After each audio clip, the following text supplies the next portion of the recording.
बहुत सारा anxiety, uncertainty, judgement, और स्टैटिस्टिकली ये है कि percentage of success is a bit low.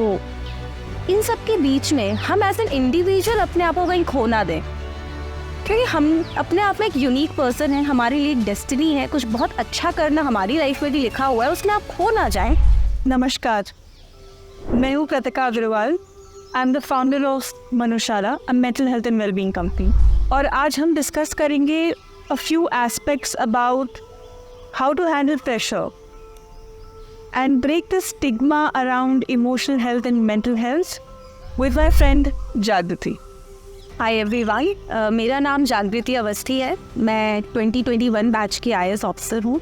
UPSC civil service examination 2020 में मेरी सेकेंड रैंक आई थी। बेसिकली जब मैम ने मुझे बोला कि we should talk about mental health, जो इस पूरे प्रोसेस में रहती है, बिकॉज वो एक लिव्ड एक्सपीरियंस रहा है मेरा। बहुत सारे ऐसे लोगों के साथ मैं कांटेक्ट में रही हूँ जहाँ पे इस टॉपिक के बारे में बात करना कितना ज़रूरी है वो खुद मैंने फर्स्ट हैंड देखा है। So I am really looking forward to this conversation. Me too. मेरा सबसे पहला एक क्यूरियस क्वेश्चन जो आपसे है, बिकॉज बहुत सारे स्टूडेंट्स आज के डेट में प्रिपेयर कर रहे हैं, not for IAS only but IIT what not, there are so many exams जिसके लिए बच्चे प्रिपेयर करते हैं। पूरा प्रेपरेशन जो है सिर्फ प्रेशर नहीं होता बट स्ट्रेसफुल भी होता है। कैसे कर रहे हो, क्या कर रहे हो रहा है नहीं हो रहा है, एक्सेट्रा एक्सेट्रा एक्सेट्रा। तो वो स्ट्रेस से कैसे डील करते हैं? बिल्कुल मैम, हर दिन आपकी एक्चुअली यही जद्दोजहद होती है कि ये भी करना बाकी है। आप हमेशा अपने गोल्स को चेस कर रहे हैं, आप भाग रहे हैं एक तरीके से पूरे दिन में। कई बार टेस्ट समझ में नहीं आता है खाने का, बिकॉज दिमाग में बहुत सारी चीज़ें एक टाइम पे चल रही होती हैं। तो ऐसे में काफ़ी आपके अंदर स्ट्रेस एक्युमुलेट हो जाता है। डी स्ट्रेस करने के लिए मैंने 2-3 चीज़ें की थी जो मैंने अपने आसपास के लोगों में भी ऑब्जर्व की है। मैम, एक तो है कम्युनिकेट करना। अगर आप स्ट्रेस्ड हैं, आपको किसी चीज़ को लेकर, पर्टिकुलर चीज़ को लेकर स्ट्रेस्ड हैं या एंशियस हैं, बात ज़रूर करिए। अगर आपके पास आपके अच्छे फ्रेंड्स हैं, आप उनसे बात कर सकते हैं, पेरेंट्स से बात कर सकते हैं। यदि आप बहुत ज़्यादा स्ट्रेस फील कर रहे हैं, आपको लगता है कि आप एक एनोनिमस रूप से बात करना चाहते हैं, तो बहुत सारी ऑनलाइन अब तो फैसिलिटीज़ भी हैं। जैसे मनुशाला का एक फ्री कंसल्टेशन, मैं आपकी वेबसाइट देख रही तो उसमें फ्री कंसल्टेशन अवेलेबल है, तो आप 15 मिनट का इमोशनल हेल्थ कंसल्टेशन आप उसमें कर सकते हैं। कम्युनिकेट करना बहुत ज़रूरी होता है क्योंकि इट लेट्स इट आउट। एक तो वो चीज़ है। एंड मैम, हॉबीज़ सबसे, मुझे बचपन में समझ में नहीं आता था कि हॉबीज़ की क्या इंपॉर्टेंस है, बट अब समझ में आता है। जैसे कलर थेरेपी होती है, पेंटिंग का, मुझे पेंटिंग करके काफ़ी लगता था कि I could distress my self, क्योंकि उस टाइम पे आप अपने पूरे थॉट्स को एक जगह रख करके आप एक पर्टिकुलर चीज़ पर फोकस कर रहे हो जो आपको करना अच्छा लगता है। भले ही आप दिन में 15 से 20 मिनट करें, वीक में एक बार करें, पर उसको ज़रूर करिए। हॉबीज़ से आप कनेक्ट कर पाते हो अपने उस सेल्फ को जो आप एक्चुअली हैं। जब हम प्रिपेयर कर रहे होते हैं तो कई बार हमारा मन शायद प्रिपरेशन के हर एस्पेक्ट में नहीं लगता। कई बार हम कहते हैं मन मार के काम करने की आदत होनी चाहिए, वो आप कर रहे होते हैं। तो एटलीस्ट एक ऐसा काम ज़रूर करिए जिसमें आपका मन लगता हो। So when you are doing any activity जो बचपन से आपने हॉबी पकड़ी होती है और आप वो चीज़ करते हो बड़े हो के, तो आपके दिमाग को एक स्टेट ऑफ फियर में नहीं होता है, वो स्टेट ऑफ फ्लो में होता है। And at that point, you feel relaxed after that activity. बिल्कुल। And you disconnect with all the stress जो मे बी प्रेपरेशन के टाइम पे आता होगा। तो जो ये चीज़ें हो रही ना जागृति आपकी, actually are true from a scientific standpoint also. And I'm so glad that we're speaking about it, so that people who are maybe preparing right now, they can understand that how important these things are for them. जब हम बात कर रहे हैं pressure की, तो जागृति कुछ ऐसी चीज़ें थी क्या जो आपने अपने एग्ज़ाम के टाइम पे करे थे, मे बी प्री से पहले, मेन से पहले, कुछ भी ऐसा जो आपने एक नॉर्मल रूटीन बनाया हो अपना, may be morning routine, evening routine, जो सिर्फ आपका वक्त था, जहाँ पे आप अपने साथ समय बिताते थे? मैम, जैसे आपने बोला ना, जब आप प्रिपेयर कर रहे थे और प्री से पहले या मेंस के पहले, तो अभी रिसेंटली प्रीलिम्स हुए हैं, रिजल्ट आया है, मेंस होने वाले हैं, तो मुझे अपना टाइम याद आ रहा है और ये सबसे ज़्यादा प्रेशर वाला टाइम होता था, क्योंकि प्रीलिम्स निकाल लेने में आपको ये एक फीलिंग आती थी कि एक अपॉर्चुनिटी मिली है खुद को प्रूव करने की। हाँ, तो वो भी एक एडिशनल प्रेशर है। और ये भी पता है कि मेंस हर व्यक्ति क्वालिफाई नहीं करेगा। जो मेंस लिखने आ रहे हैं उन्हें बेसिक नॉलेज है, तो अब आप कम्पीट कर रहे हैं और भी फिल्टर्ड बैच ऑफ स्टूडेंट्स के साथ। तो वो एक एडिशनल प्रेशर होता है। और 3 महीने के टाइम में आपको ऑलमोस्ट जो आपने साल भर में स्प्रेड आउट करके पढ़ा हो उसको पूरा आपको एकोमोडेट करना है, कंपाइल करना है, प्रेजेंटेशन पे भी वर्क करना है, आपको राइटिंग प्रैक्टिस बहुत ज़्यादा करनी है। तो इस बीच में अपने आप को कूल रखना, काम रखना बहुत ज़रूरी है। And I am telling you ma'am, ये प्रीलिम्स के पहले शायद उतना प्रेशर ना भी रहता हो, बट ये प्री और मेंस के बीच का टाइम सबसे ज़्यादा प्रेशर वाला टाइम है।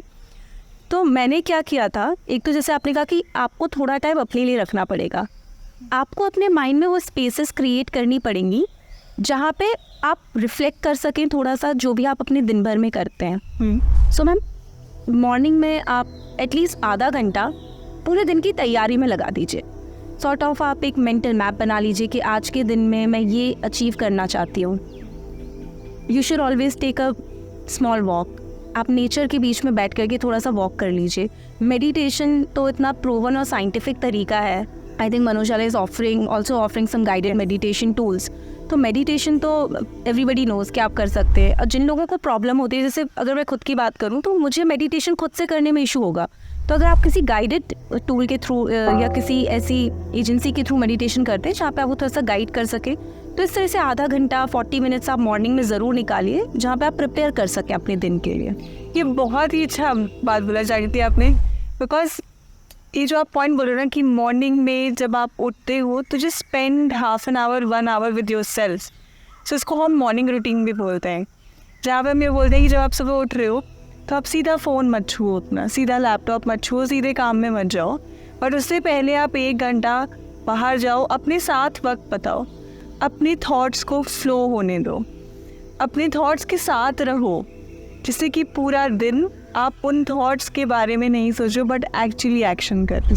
तो ये जो आपने पॉइंट बोला ना कि प्री और मेंस के बीच में आप जो करे थे, जहाँ पे आप रिफ्लेक्ट करे थे पूरे दिन के बारे में रात में, एंड देन सुबह आप एक शेड्यूल टाइप का बना रहे थे। नॉट नेसेसरी कि आप पढ़ाई का शेड्यूल बना रहे थे, बट ओवरऑल जो भी आपके थॉट्स हैं आप उनको स्ट्रक्चर कर रहे थे। सो ये एक इतना इम्पॉर्टेंट पॉइंट है in fact, not just for aspirants but for everyone that we have seen that it works. जब आप नेक्स्ट अटेम्प्ट दे रहे थे और आपने प्री क्लियर कर लिया था और आपका मेंस आने वाला था, तो वो जो 2 महीने का पीरियड होता है वो टाइम आपने कैसे निकाला, स्पेशली मैनेजिंग योर स्ट्रेस? उस टाइम पे जो सबसे इम्पॉर्टेंट थॉट होता है कि अब सिलेबस पूरा कंप्लीट करके राइटिंग प्रैक्टिस करके आपको अपनी तरफ से कोई कमी नहीं छोड़नी है। तो काफ़ी सारा प्रेशर, स्ट्रेस, दोनों चीज़ें उस टाइम पे आपके साथ रहती हैं।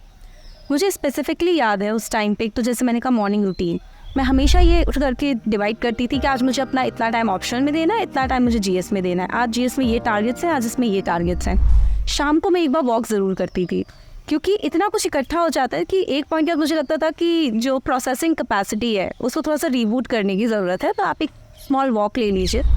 म्यूज़िक एक बहुत अच्छा तरीका है, आप शांति से खुद ही, अब ईयरफोन्स, एयरपॉड्स, इतनी सारी चीज़ें कि आप लगा करके स्मॉल वॉक आप ले लीजिए, शांत हो जाइए। जर्नलिंग करनी मैंने शुरू कर दी थी उस टाइम पे।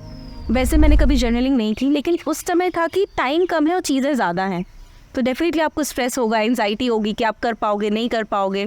तो मैंने लिखना शुरू कर दिया था कि दिन में ये काम है, मैं इस दिन में इतने आवर्स में ये काम करना चाहती हूँ, इतने आवर्स में ये काम करना चाहती हूँ, इतने दिनों में ये टारगेट लेना चाहती हूँ। मुझे लगता है प्लानिंग से भी काफ़ी सारी एंजाइटी आप अपनी रिजॉल्व कर सकते हो यदि आप प्रॉपरली उसको प्लान कर लो। मैं जर्नल के एक मैंने छोटा सा जर्नल बनाया हुआ था, उसमें मैं सिर्फ ये लिखती थी कि everything will fall into place. Now I am a Harry Potter fan. तो उसमें एक मॉराडर्स मैप होता है, उसमें लिखा होता mischief managed. Okay, so there is a lot of mischief going on अभी ड्यूरिंग प्रिपरेशन, बट सब कुछ मैनेज हो जाता है।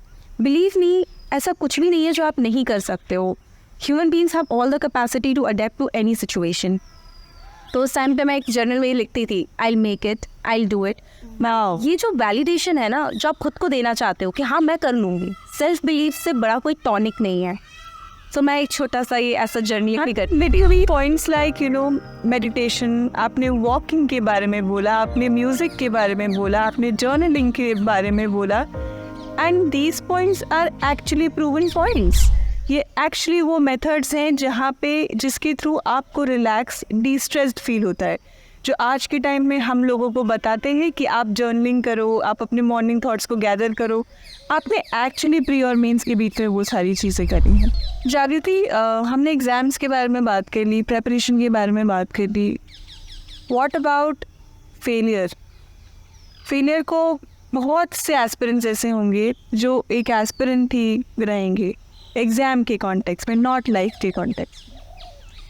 तो वो जो फेलियर होता है ना, बहुत बार बहुत सारे नेगेटिव थॉट्स लेके आ जाता है। तो मैं ये तो नहीं पूछूंगी आपसे कि फेलियर को मैनेज कैसे करते हैं, बट मैं आपसे ये पूछूंगी कि वो जो फेलियर है उसको हमें लाइफ में कैसे देखना चाहिए, बिकॉज फेलियर सिर्फ एग्ज़ाम के लिए नहीं और भी बहुत चीज़ों के लिए आ सकता है। तो फेलियर को आप क्या सोचते हो, क्या है फेलियर? मैम, आपने बहुत अच्छे से बोला कि some will remain aspirants with respect to the exam. I think aspirant एक बड़ा अंडररेटेड सा वर्ड है। Aspirant is somebody who aspires. मुझे लगता है लाइफ में एस्पिरेंट होना अच्छी बात है। जहाँ तक बात रही एग्ज़ाम की, तो जैसे स्टैटिस्टिक्स ही आप ले लीजिए कि 1000 वैकेंसीज़ हैं, करस्पॉन्डिंगली उसमें 10,000 लोग तो मेंस ही लिखेंगे। उस हिसाब से आप देखेंगे, और अगर हम स्टैटिस्टिक्स की माने तो 5 लाख के अराउंड लोग एक्चुअली अपीयर होते हैं एग्ज़ाम्स में। तो उन 1000 लोगों को छोड़ दें तो बाकियों का तो नहीं भी हुआ। This is a fact. अब जिनका नहीं हुआ या जिनका हो गया, अगर हम उनको 2 लॉट मान लें, तो जो हो गया जिनका, will all of them make it to great heights in their life. या जिनका नहीं हुआ है तो क्या उनमें से किसी का कुछ नहीं होगा? दोनों ही स्टेटमेंट्स फॉल्स हैं। करेक्ट। तो अगर आपका नहीं होता है, मैं ज़्यादा रिलेट कर पाती हूँ अपने IIT वाले डेज से इसमें, क्योंकि मेरा IIT में नहीं हुआ था। I am not an IIT and I couldn't make it. और मुझे भी शर्म नहीं है बोलने में कि नहीं ही हुआ था, किसी IIT में नहीं हुआ था। तभी ये लगता था सबसे इम्पोर्टेंट तो लोगों से नज़रें कैसे मिलाएं, how do I get along with my previous. क्योंकि हमेशा आपको ये लगता है कि लोग, अब ये तो एक आपके साथ टैग लग जाता है कि एग्ज़ाम दिया था नहीं हुआ, एग्ज़ाम दिया था नहीं हुआ। पर ये काफ़ी कुछ हमारे ही हेड्स में होता है। हाँ, जो आपके लव्ड वंस हैं वो कभी आपको जज नहीं करेंगे। एक ये फियर ऑफ बीइंग जज बहुत ज़्यादा होता है जब आप फेलियर की बात करते हैं, क्योंकि हमें ऐसा लगता है लोग सोचेंगे कि केपेबल नहीं है, कॉम्पिटेंट नहीं है, ये क्या कर पाएंगे आगे जा कर के। आप अगर मेरे से पूछिए, जब मैं प्रिपेयर करती थी मुझे लगता था जहाँ पे IITians बैठते हों, जिस एग्ज़ाम्स में एम्स के लोग आकर के बैठते हों, वहाँ पे मेरा कैसे होगा। तो हम लोगों को भी ये थॉट्स आते हैं कि आई एम नॉट इनफ। जैसे आपने बोला कि आई एम नॉट इनफ, कितना भी कर लो शायद कमी रह जाएगा क्योंकि वो तो हमसे बेटर है। ये उस टाइम से मेरे दिमाग में बात है कि क्योंकि मैं IIT तक नहीं पहुँच पाई, हाँ, तो शायद मुझ में कुछ कमी रह गई हो। तो बहुत ज़रूरी है, सबसे पहले अगर आपका नहीं होता है, आप नहीं सक्सेस पा पाते हैं किसी पर्टिकुलर चीज़ में, उसको एक्सेप्टेंस ये होनी चाहिए कि ये सिचुएशनल है। जैसे आपने बोला लाइफ में नहीं है, आप आगे चल के कुछ बहुत अच्छा करेंगे। मैम, आपके ही कुछ फ्रेंड्स रहे होंगे स्कूल में जिन्होंने IIT क्वालिफाई किया होगा, नीम किया होगा। आज जब आप उन्हें देखते हैं, उस टाइम पे शायद आपको ये लगा हो कि ये बेटर ऑफ द लॉट है, पर अगर आप आज देखेंगे तो इन बहुत सारे बच्चों ने बहुत अच्छा किया होगा अपनी लाइफ में, जो शायद इन कॉम्पिटिटिव एग्जाम्स के थ्रू नहीं भी गए। सो कॉम्पिटिटिव एग्जाम्स में फेलियर हो जाना या इन जनरल किसी पर्टिकुलर चीज़ में फेलियर हो जाना एंड नहीं है। हर वो व्यक्ति जो अपने फेलियर से सीखना जानता होगा वो आगे बढ़ेगा। इस समय ये कहना मेरे लिए शायद इसलिए आसान है क्योंकि मैं इस साइड खड़ी हुई हूँ पोडियम के, बट उस साइड बहुत लंबे टाइम रही हूँ। आज भी, अब उस समय मैम एग्ज़ाम के लिए होता था, आज हम लोगों को छोटी छोटी चीज़ों के लिए लगने लगता है, क्योंकि कंपटीशन तो हर जगह, सर्विस में भी कंपटीशन है। मेंटल हेल्थ का जो कॉन्सेप्ट है, इसके अराउंड जो स्टिग्मा है उसको ब्रेक करने की ज़रूरत है। मेंटल हेल्थ साइकियाट्री तक सीमित नहीं है, ये एक बहुत ही ब्रॉड टॉपिक है। जैसे आपने सिम्टम्स की बात कर, हम लोग जब डिस्कस करते थे, कहा कि कई बार हमें लगता है कि हम बाहर नहीं निकलना चाहते, बेड से हम बाहर नहीं निकलना चाहते, हमें लगता है कि और सोते रहो या दिन शुरू ही ना हो ताकि हमें फेस ना करना पड़े। तो जब हमने रिसेंट में कोई सेटबैक एक्सपीरियंस किया हुआ, जब मेरा प्रीलिम्स में नहीं हुआ था, मुझे लगता था मैं उठूँ ही नहीं, मैं बाहर वॉक पे ना जाऊँ, क्योंकि मैं बाहर वॉक पे जाऊँगी लोग पूछेंगे मैं क्या जवाब दूँगी। तो कई बार ये एक्सटर्नैलिटीज़ हैं जो आपको अफेक्ट करती हैं। तो जब एक्सटर्नैलिटीज़ है तो जो सोल्यूशन है वो भी कहीं ना कहीं कुछ तो एक्सटर्नल स्टिमुलस आपको लगेगा, कोई तो चाहिए बात करने के लिए आपको। आप अच्छे लोगों को ढूंढिए जो आपके लव्ड वंस हैं या फिर जो लोग एक्सपर्ट हैं इस फील्ड में, आप उनसे बात करिए। काफ़ी बार फेलियर के साथ anxiety, depression, self esteem, self confidence, ये सारी चीज़ें भी हमारी शेकन अप हो जाती है या फिर लाइफ में एंटर कर जाती हैं ना। कुछ बहुत ही इंपॉर्टेंट पॉइंट्स हैं जागती यहाँ पे हमारे लिए समझना कि एंग्जाइटी, डिप्रेशन को हम पहले तो कैसे समझें, कि क्योंकि कई बार ऐसा होता है जो इंसान को एंग्जाइटी और डिप्रेशन हो रहा होता है उसको पता ही नहीं चलता है कि मेरे को हो रहा है। आसपास के लोग हाईलाइट करते हैं कि शायद आपकी you not feeling well, why don't you speak to me, but जिसको हो रहा होता है वो शायद कई बार नहीं समझ पाता है। सो उस सिचुएशन में बेसिक चीज़ों पे ध्यान दे सकते हैं हम लोग, जैसे कि हम ये देख सकते हैं कि हम कितना हाइजीनिक हो रहे हैं खुद को लेके, पर्सनल हाइजीन का क्या सिचुएशन है, क्या हम अपने साथ वक्त बिता रहे हैं या फिर हम भागे जा रहे हैं और हम बिल्कुल अपने साथ वक्त नहीं बिता रहे हैं।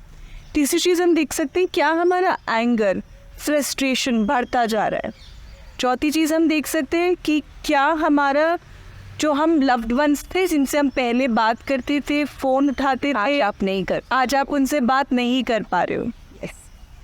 पांचवी चीज़ आप देख सकते हो कि क्या आपको ऐसा लगता है कि हर इंसान आपको जज कर रहा है हर वक्त, या फिर कोई भी इंसान आपको नहीं समझ पा रहा है, या फिर कोई भी इंसान आपसे प्यार नहीं करता है।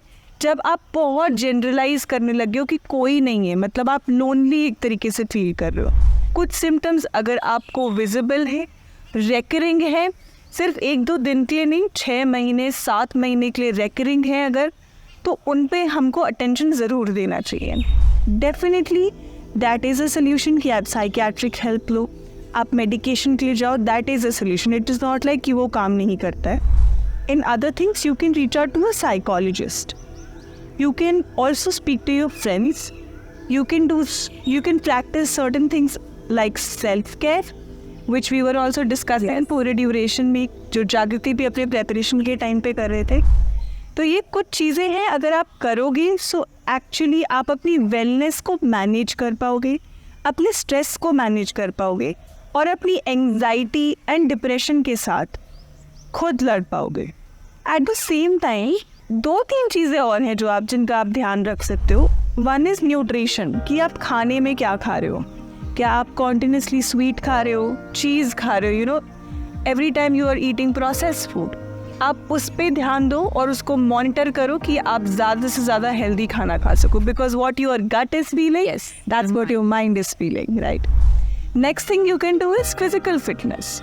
अगर आप फिजिकली फिट रखते हो, अगर आपका पसीना आता है, to put it like that, तो आपके पॉजिटिव हार्मोन्स रिलीज होते हैं, एज सिंपल एज दैट।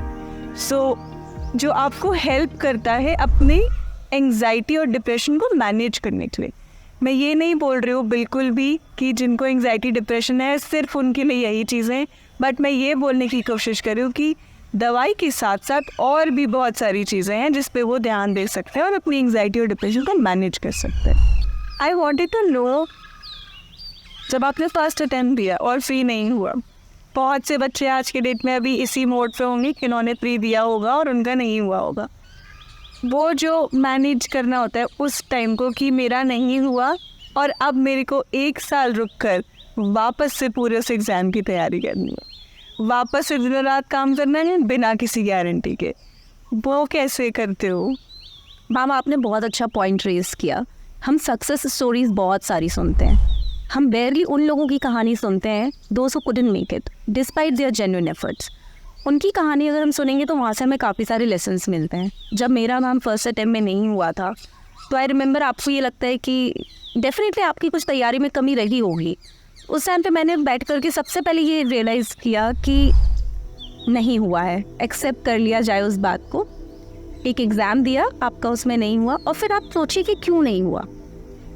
जब आप रीजंस खोजने के लिए बैठेंगे और एकदम पीसफुली 1-2 दिन का समय लेकर के आप खुद से पूछिए क्या मैंने ऐसा क्या कम किया या ऐसा मैं और क्या कर सकती थी जिससे मेरा रिजल्ट और पॉजिटिव हो सकता था। 2-3 दिन का समय ये ज़रूर लीजिए खुद को कन्विंस करने में कि जो हुआ है उसमें गलती आपकी एज अ पर्सन नहीं है। ट्रू। Don't blame yourself. आपकी तैयारी में कमी थी, उस प्रोसेस में कमी थी, आप में कमी नहीं।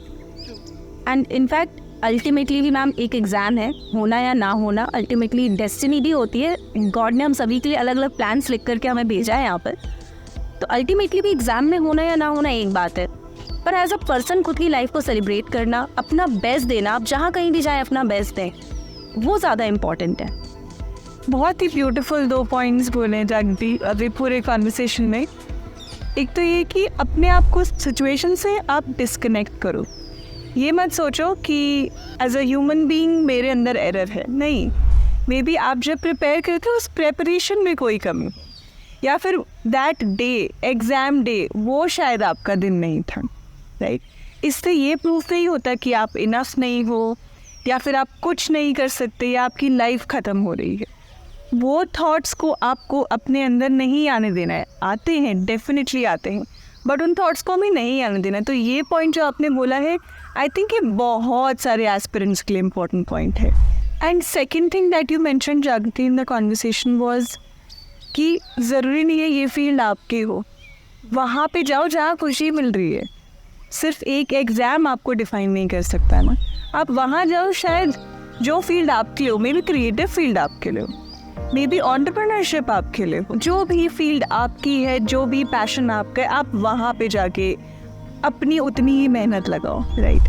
Whenever anxiety and depression kick in करता है तो बहुत बार आपके मन में अपनी ज़िंदगी को लेके सवाल आता है कि let's just and this, let's just give up not on preparation but on life.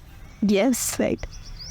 And मेरे हिसाब से ऐसी कोई भी चीज़ नहीं है जिसके लिए आप अपनी लाइफ को कॉस्ट पे डालोगे।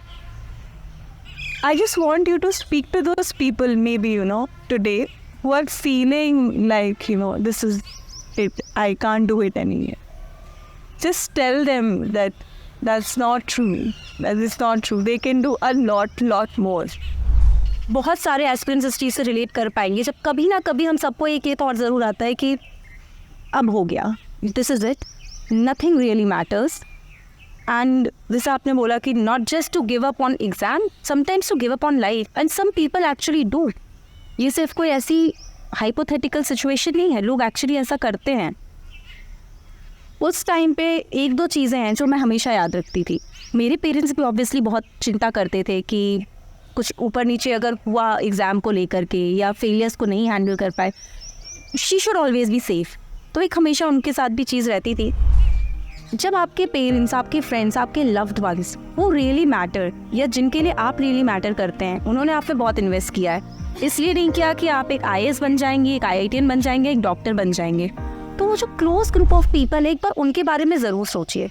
इमोशनल हेल्थ मेंटल हेल्थ का बहुत बड़ा कॉम्पोनेंट है। यस, जितना आप इमोशनली हेल्दी हैं, आप इमोशनली लोगों से कनेक्टेड हैं, टॉक्सिसिटी नहीं है, आपको पता है कि वहाँ पे ऐसे लोग हैं जो आपके लिए हमेशा खड़े हैं, आपके पेरेंट्स हैं, फ्रेंड्स हैं, टीचर्स हो सकते हैं, एक बार उनसे कनेक्ट करके रखिए। और लाइफ से प्रेशियस तो इस दुनिया में कुछ नहीं है। आप कुछ भी दे दो, कुछ भी आप गिव अप कर दीजिए लाइफ को नहीं, क्योंकि ये एक ऐसी चीज़ है जो कभी वापस नहीं आ सकती, कभी वापस नहीं आ सकती। प्लीज़, लाइफ से बड़ा कुछ नहीं होता। जब तक जिंदा है तब तक अपॉर्चुनिटीज़ होती रहेंगी। और मैम, एक मुझे लाइन याद आ रही है, इसने हिंदी में मैंने कहीं पढ़ा था कि जिंदा है तो निंदा है। जब तक अलाइव हैं, जब तक एक्टिव हैं, आपकी निंदा होती रहेगी। कहीं ना कहीं कुछ ना कुछ कमी, कहीं ना कहीं कुछ ना कुछ गलतियाँ, लोगों के ताने आपको मिलते रहेंगे। इनफैक्ट मुझे लगता है अच्छा है, फेलियर आ रहा है, इसका मतलब है कि आप ट्राई कर रहे हैं। बिल्कुल बिल्कुल। मुझे और दो लाइन याद आ रही जो मेरी मदर मुझे बोलती थी कि असफलता एक चुनौती है, स्वीकार करो, क्या कमी रह गई देखो और सुधार करो। तो इट्स अ चैलेंज। आपको फेलियर आया, ये तो चैलेंज है। अब आप उस चैलेंज से डर के बैठ जाएंगे या आप उसको फाइट करेंगे? क्योंकि जब आप उस चैलेंज से ओवरग्रो करते हैं, जब आप एक पीरियड ऑफ एंजाइटी से ओवरग्रो करते हैं, उससे आप बाहर निकल करके आते हैं, आप लाइफ के लिए बहुत सारे लेसन सीख करके आते हैं। और ये लिव्ड एक्सपीरियंसेस हैं, आपको कोई हेल्दी लाइफस्टाइल सिखा नहीं सकता, ये हम खुद अडॉप्ट करते हैं, खुद अपने लिए सोचते हैं। तो ऐसी एक्टिविटीज़ को, ऐसी हेल्दी, जैसे आपने हाइजीन के लिए बोला, हाइजीन है, सेल्फ केयर है, अच्छी फिजिकल हेल्थ है, ये आपको अपने बारे में अच्छा फील कराएगी। और हमेशा याद रखिए, आपकी लाइफ बहुत प्रेशियस है। बहुत सारा इन्वेस्टमेंट करके आज आप जहाँ पर भी खड़े हुए हैं वहाँ पे आप हैं। जितनी आपने लाइफ अभी तक अपनी जी है, अपने दम पे जी है। जहाँ कहीं भी आपको हेल्प की ज़रूरत लगती है, उसको अब तो ऐसे प्लेटफॉर्म से जहाँ पे आप एनोनिमसली रीच आउट कर सकते हैं। एनोनिमिटी का, कॉन्फिडेंशियलिटी का ध्यान रखा जाता है। आई थिंक वो जो एक मोमेंट होता है ना लाइफ में, जो आप बोलो कि डिफ़िकल्ट मोमेंट जब होता है, जब आप बोलते हो कि that's it, I can't do it anymore. Yes, उस मोमेंट में दो तीन चीज़ें जो what you were also saying जागृति, कि अगर हम ध्यान रख सकते हैं कि parents maybe, loved ones, my siblings, my life partner, my friends, everyone. And सबसे इम्पोर्टेंट मैं खुद भी तो अपने आप को प्यार करती हूँ, मैं खुद भी तो अपने आप को प्यार कर सकता हूँ. अगर आप ये चीज़ों का ध्यान रखोगे ना, बस उस मोमेंट में जो सबसे डिफ़िकल्ट है, बस उस मोमेंट पे ये चीज़ का ध्यान रखना कि how important you are for yourself and for your loved ones. And ये जो भी इश्यूज़ हैं, दिक्कतें हैं ना, ये गुज़र जाएंगी. ये जो भी दर्द है, पेन है, ये गुज़र जाएगा. ये सिर्फ अभी के लिए है, इसके लिए सल्यूशंस हैं और ये गुज़र जाएगा. बस ये ध्यान रखना कि ये गुज़र जाएगा. इट्स ऑल, ये वक्त है, ये गुजर जाएगा. It's a matter of time. It's a matter. Ma'am, हम इतने टाइम से बात कर रहे हैं मेंटल हेल्थ के बारे में. Communication is the key. शायद सबसे इम्पॉर्टेंट आस्पेक्ट है एक्सप्रेस करना, कम्युनिकेट करना. बट बहुत टाइम ऐसा होता है कि आपके आसपास जो लोग हैं, या तो शायद वो इतने सेंसिटाइज नहीं है इस चीज़ को लेकर के फॉर व्हाट्सएवर रीजंस, या फिर आपके जो इमीडिएट क्लोज पीपल हैं, पेरेंट्स हैं या फ्रेंड्स हैं, वो शायद उन चीज़ों को उस तरीके से नहीं समझेंगे. या कई बार आप में खुद में हेजिटेशन होता है उनके सामने ओपन अप होने में, या ऐसे लोगों से ओपन अप होने में जो आप ऑलरेडी जिन्हें जानते हो या आप जिनके बीच में रहते हो. कहीं ना कहीं थोड़ा सा तो हमारे भी हेजिटेशन रहता है. ऐसे लोग कैसे कम्युनिकेट करें, वो अपने आप को कैसे एक्सप्रेस करेंगे? आपने तो मेरे को इस स्पॉट पे लगा दिया. बट बिकॉज आप एक ऐसी कंपनी को रन कर रहे हैं जो मेंटल हेल्थ सॉल्यूशंस दे रहे हैं. मैं आपसे जानना चाहती हूँ कि क्योंकि ऐसे बहुत सारे लोग हैं जिनके पास नहीं है ऑप्शन कहीं जाने का, वो कैसे रीच आउट करेंगे?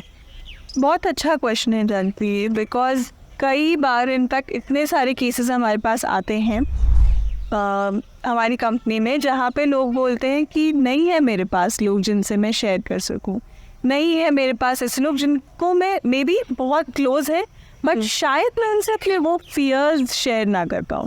बिकॉज हो सकता है मेरी वाइफ हो या मेरा हस्बैंड हो जिसको मैं, या मेरे बच्चे हो जिनके सामने मैं वल्नरेबल नहीं हो सकता या हो सकती. बहुत बार ऐसा होता है. या मेरे पेरेंट्स हैं, मैं उनके सामने वल्नरेबल नहीं हो सकती, जैसे शायद वो भी टूट जाए. कभी कभी तो ये सोच के नहीं हो पाता, कभी कभी वो स्पेस नहीं होती. Yes. So in that situation you can actually reach out to a professional. Now, who are these professionals? कौन है ये professionals? These professionals are psychologists, right? And they are divided into two categories. Counseling psychologist वो होते हैं जो आपके normal stress के साथ आपको help कर सकते हैं, assist कर सकते हैं deal करने में.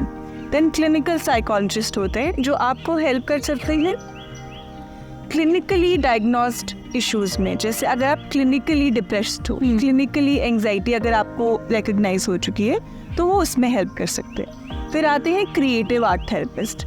नाउ क्रिएटिव आर्ट थेरेपिस्ट वो होते हैं जो आपको वेलनेस मैनेज करने में हेल्प कर सकते हैं, जो यूज़ करते हैं music, art, drama, movement, meditation as a medium for you to express, right. So ये 3 तरीके के एक्सपर्ट्स हैं जो आपको हेल्प कर सकते हैं टू मैनेज और एक्सप्रेस और कम्युनिकेट योरसेल्फ. अब आप कहाँ पे इनको ढूंढ सकते हो? Definitely there are lots of online platforms जहाँ पे आप जाके सारे एक्सपर्ट्स की डिटेल पढ़ सकते हो. वहाँ पे देख सकते हो कि आपके लिए कौन सा अच्छा एक्सपर्ट है, आप किससे रिलेट कर पा रहे हो, और आप उससे जाके बात कर सकते हो. पहले के टाइम पे ये ऑप्शंस नहीं अवेलेबल थे. आपको एक साइकियाट्रिस्ट या साइकोलॉजिस्ट को हॉस्पिटल में जाके ढूंढना होता था, और बहुत बार इतना स्टिग्मेटाइज होता था कि आप वो नहीं स्टेप ले सकते थे. बट आज के डेट में ये सारी चीज़ें ऑनलाइन अवेलेबल हैं. आप कॉल से कर सकते हो, आप वीडियो से कर सकते हो, आप टेक्स्ट से भी बात कर सकते हो, राइट. स्पेशली दोस्त जो डायरेक्टली वीडियोस में अनकम्फर्टेबल है, या फिर जो बाहर जाके ये बात नहीं करना चाहते, शायद वो उनके लिए बहुत ही अच्छा तरीका है कि वो ऑनलाइन मीडियम से भी अपना थेरेपी स्टार्ट कर सकते हैं, या फिर अपना कम्युनिकेशन और एक्सप्रेशन स्टार्ट कर सकते हैं with a professional help. Now why am I saying कि प्रोफेशनल हेल्प ले सकते हैं इस कॉन्टेक्स्ट में? बिकॉज वो ट्रेंड होते हैं, ये एक्सपर्ट्स ट्रेंड होते हैं to manage your thoughts, to rewire your thoughts, to help you come out of that negative loop, to help you come out of that painful situation. Of course वो आपको solution नहीं देंगे आपकी problem का, but आपको उसको सोचने का एक नज़रिया देंगे जो कि आप खुद ही फाइट करोगे. You yourself will fight, but they will be there with you to help you out with that. Cost कई बार फैक्टर आता है उन लोगों के लिए. मैं पर्टिकुलर जैसे एस्पिरेंट्स हैं, sometimes they don't want to spend much, उस पे what can they do now for this? Yes. So 2-3 चीज़ें इसके लिए अवेलेबल हैं. एक तो फर्स्ट ऑफ ऑल गवर्नमेंट की भी हेल्पलाइंस अवेलेबल हैं जो आप भी ऑफ कोर्स जानते हो, ईजिली अवेलेबल गूगल पे, सोशल मीडिया के किसी भी प्लेटफॉर्म पे. Other thing what people can do, specially with my company also, Manoshala के साथ भी हुए ये काम कर सकते हैं. मनोशाला में there is an option of free consultation. तो उस फ्री कंसल्टेशन में हम क्या करते हैं, हम anyone can book a free phone call consultation with our psychologist and tell their issue, just simple कि मेरे को किस इशू के बारे में बात करनी है. बैकएंड पे हमारा वही एक्सपर्ट उस पर्टिकुलर पर्सन के साथ मैप हो जाता है and they just give only 15 to 20 to 30 minutes, whatever the time frame is, just to understand the problem. और उस प्रॉब्लम को साथ में मिलके दोनों लोग समझते हैं, अंडरस्टैंड करते हैं, सुनते हैं. These are psychologists who listen to your problems and listen to your issues, and after that they tell you what you can do about it. अगर उनको ऐसा लगता है कि नहीं आपको और सेशंस की ज़रूरत है या फिर आपको और डीपर जाने की ज़रूरत है अपने साथ, then they also help you in terms of कि आपको कौन से साइकोलॉजिस्ट के साथ काम कर सकते हो या फिर आप उनके साथ ही आगे कैसे काम कर सकते हो, वो आपको पूरा उसमें गाइड करते हैं. But for me to start this, especially in Manushala emotional health consultation call, the biggest reason was कि लोगों को पता ही नहीं था कि थेरेपी में क्या कर सकते. हाँ, या फिर लोगों को जो आप बोल रहे थे रेजिस्टेंस था कि आई डोंट वांट टू पे फॉर इट राइट नाउ, क्योंकि नहीं है शायद उनके पास अभी तो वो अमाउंट जो उस पे के लिए वो एलोकेट कर सकते हैं. सो हमने स्टार्ट ही इसलिए किया था इमोशनल हेल्थ कंसल्टेशन कि लोग समझ सके कि उनको एक्चुअली कितना बेनिफिट हो रहा है, कि एक्चुअली थेरेपी से वो खुद में इन्वेस्ट कर रहे हैं. ऑल्सो आई थिंक कि जो आपका इनिशियल कंसल्टेशन आपने बोला आप प्रॉब्लम समझ सकते हो, at least you can go to the level जहाँ आपको पता चले कि ये मेरी प्रॉब्लम है. हाँ, और कहते हैं कि problem understood is half solve. जो समझ लिया वो आधा तो सॉल्व हो ही गया. तो डेफिनेटली आप वो चीज़ कर सकते हैं. इसके अलावा अगर किसी को और ज़्यादा फैसिलिटीज़ या और ज़्यादा वो हेल्प चाहते हैं तो what are their options then? There are workshops available also on the website which are also free of cost.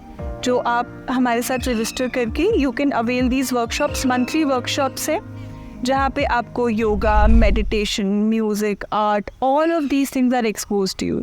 जहाँ पे आप जाके ये वर्कशॉप्स अटेंड कर सकते हो. आपको नहीं वीडियो ऑन करना है आप मत करो, आपको बात नहीं करना है आप मत करो, but stay with the people who are going through the same thing.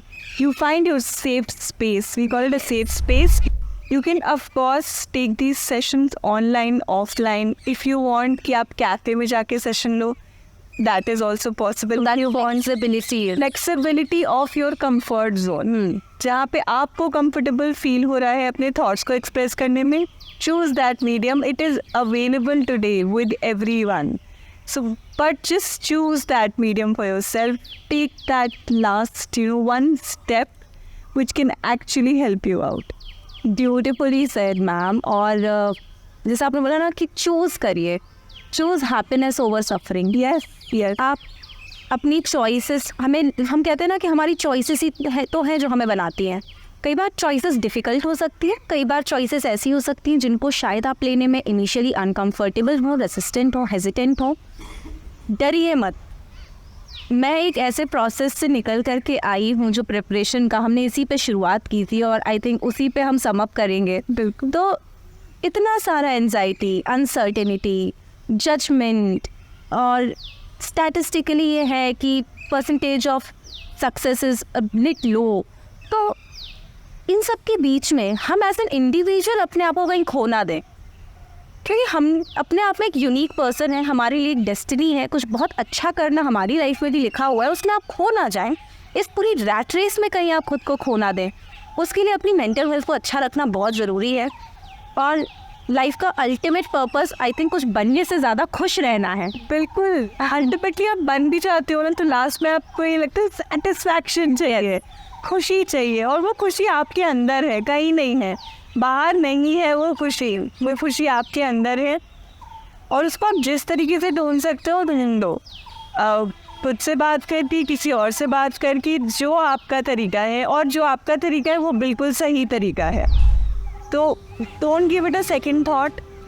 जो आपको सही लगता है आप करो, आपको तैयारी सही लगती है आप वो करो, आपको बात करना सही लगता है आप वो करो, बट अपने आप से जुड़े रहो, अपने वेलनेस का ध्यान रखो और अपना एक रूटीन बना लो। Just maintain a routine for yourself. And lastly, reach out for help. It is absolutely fine to speak to a professional.